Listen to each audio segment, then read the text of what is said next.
L'affirmation « c'est Dieu qui a créé le monde » se retrouve dans toutes les religions. Ce n'est pas seulement la conclusion d'un raisonnement, d'une démonstration.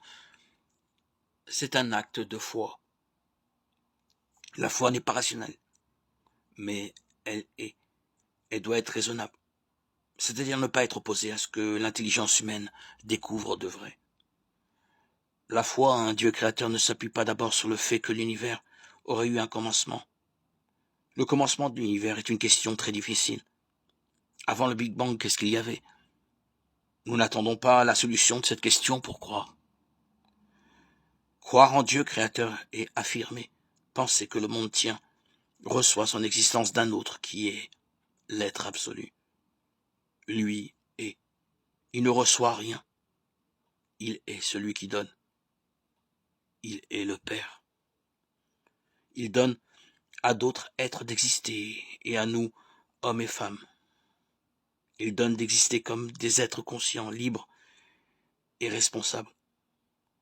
Croire en un créateur, c'est se reconnaître de Dieu.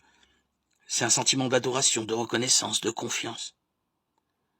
Mais l'ombre du mal s'étend sur la création. Certes, on peut comprendre que le monde est forcément imparfait et que nous pouvons donc souffrir de cette imperfection.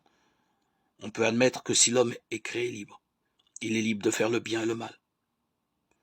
On peut imaginer que l'humanité est encore dans l'enfance, qu'elle est encore victime de cette violence qui s'étale partout dans le monde, minéral ou animal.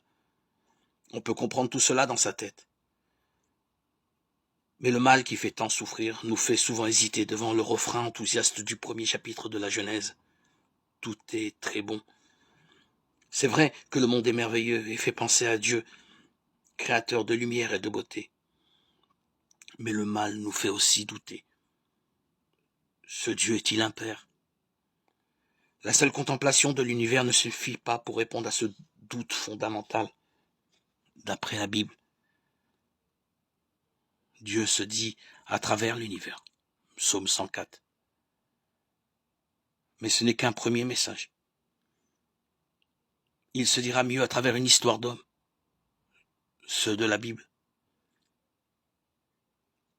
Il se dira pleinement à travers l'histoire d'un homme, Jésus de Nazareth.